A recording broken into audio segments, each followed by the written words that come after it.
So இந்த video பார்க்குறவங்களுக்கு நான் சொல்ல நினைக்கிறது என்ன அப்படின்னா, இந்த வீடியோவில் நம்ம யமஹா ரே இசட்ஆர் பைக்கோட பம்பர் பற்றி தான் எக்ஸ்பிளைன் பண்ண போகிறேன். ஏற்கனவே 2 வீடியோ போட்டிருந்தோம் ப்ளூடூத் கனெக்ட் பண்ணுறது ரிலேட்டடாக. ஸோ இந்த வீடியோவில் பம்பர் என்ன டேமேஜ் ஆகும் அப்படிங்கிறத பற்றி தான் பார்க்க போகிறோம். யமஹா ரே இசட்ஆர் பைக்கை பொறுத்த வரைக்கும் பார்த்திங்கன்னா ரொம்ப ஒரு நல்ல பைக்.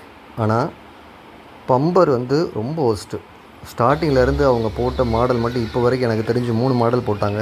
ஸோ இது 2வதாக போட்டது. போட்டது சில்வர், அடுத்து இந்த பிளாக் போட்டாங்க, அப்புறம் இப்போ பைப் மாதிரி ஒன்று போட்டிருக்காங்க.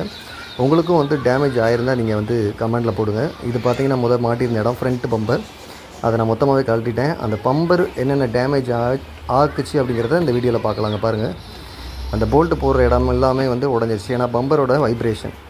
ஃப்ரண்ட்டில் பார்த்திங்கன்னா ஸ்க்ராச்சஸ். பம்பரே வண்டியை பாதுகாக்கிறதுக்கு தான். ஆனால் அந்த பம்பரே என்ன பண்ணுது அப்படின்னா வண்டியை டேமேஜ் பண்ண ஆரம்பிக்கும் தான். அதை கழட்டி தூக்கி போட்டாச்சு. எனக்கு 6 மாதத்தில் ஒரு பம்பர் உடஞ்சிது. புதுசு போட்டு அதுவும் உடஞ்சிருச்சு. இத்தனைக்கு வண்டி கீழே விழுகலை, எதுவுமே செய்யலை. சைடில் பாருங்கள், இந்த பம்பரில் கிட்டத்தட்ட பார்த்திங்கன்னா நமக்கு கம்பி ஜாயிண்டாக இருக்கும். மேலே உள்ள லைனுக்கும் கீழே உள்ள லைனுக்கும். இது ஃபஸ்ட்டு இங்கே உள்ளது. ஸோ இது மாதிரி கம்பி நீங்கள் இது எங்கே விழுந்துச்சுனே தெரில. இதுக்கும் உடஞ்சிருக்கு. நான் அதுக்கு பதிலாக மேலே பார்த்திங்கன்னா தெரியும், ஒயிட் கலரில் ஒரு பிளாஸ்டிக் வயர் மாதிரி கனெக்ட் பண்ணியிருப்பேன். இங்கே கயிறை வச்சு கட்டி வச்சுருக்கேன். இந்த ஒரு பிளாஸ்டிக் வயர் இருக்கும், அதை வச்சு கட்டியிருக்கேன். இந்த கம்பியும் டேமேஜ் தான். ஸோ இதெல்லாம் பயங்கரமாக ஸ்பீடாக போய் டேமேஜ் ஆகலை. சின்ன வைப்ரேஷனுக்கே டேமேஜ் ஆயிடுது. 1 இயருக்கு மேலே இந்த பம்பர் தாங்காது. ஸோ அடுத்து வண்டி வாங்குற யாரும் இந்த பம்பர் போட்டாங்கன்னா நீங்கள் பம்பரே வேண்டான்னு கூட வாங்கலாம். வெளியில் நீங்களாக செய்ய கொடுத்து கூட போட்டுக்கலாம். அந்த அளவுக்கு குவாலிட்டி ஒஸ்ட்டாக இருக்குது. கேட்டால் ரெஸ்பான்ஸ் உங்களுக்கு இருக்காது. ஸோ முடிஞ்ச வரைக்கும் நீங்களே போடாமல் இருந்தீங்கன்னா ஒரு 5000 மிச்சம் முடிச்சுக்கலாம். இல்லை அப்படின்னா புது பம்பர் மாற்றுங்கன்னு சிம்பிளாக பதில் சொல்லுவாங்க. ஜஸ்ட்டு 3000 அப்படின்னு சொல்லுவாங்க. போடனா போட்டுக்கலாம். அதுவும் 6 மந்த்து தான். ஸோ இதை பாருங்கள் எவ்வளோ டேமேஜ் ஆகிருக்கு அப்படின்னு. எல்லாமே இப்போ ஆடிக்கிட்டு தான் இருக்குது. நம்ம கயிறை வச்சு தான் கட்டி வச்சுருக்கோம்.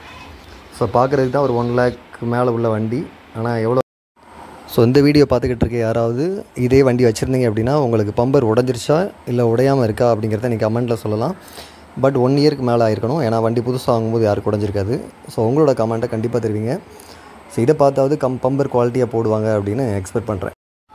ஸோ அடுத்து பைக் இந்த மாடல் வாங்குறவங்க கொஞ்சம் யோசித்து கொஞ்சம் எக்ஸ்ப்ளனேஷன் கேட்டு வாங்க. ஒருத்தர் மட்டும் எக்ஸ்ப்ளனேஷன் கேட்டு பைக்கை புக் பண்ணாதீங்க.